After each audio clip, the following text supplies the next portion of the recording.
In this video, I'll be walking you through how to fix a missing enroll button.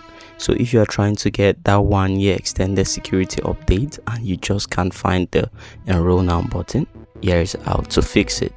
So let's start by checking if your Windows is up to date. That's, you have to make sure your Windows 10 is running on this current update. It has to be updated. So once you've confirmed that, here's how to fix it. Go to your search bar and type regedit. So it will bring out the registry editor. Just go ahead and open it.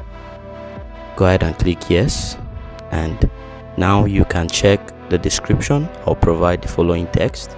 So once you have this, copy the first one, go ahead and copy it like this and follow the same process and paste it.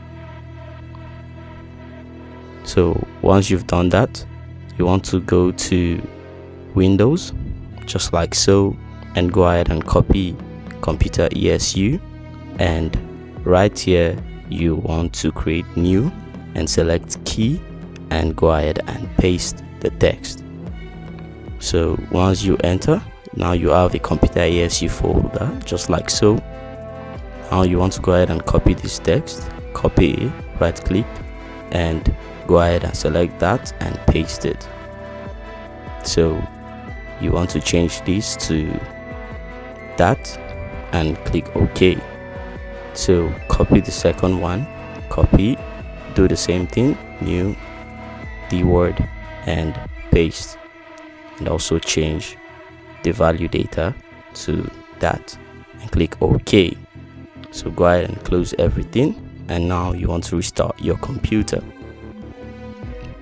So go ahead and restart, and once your computer is done restarting, you should go to your start, go to settings and Windows update, and you should be able to see the enroll now button.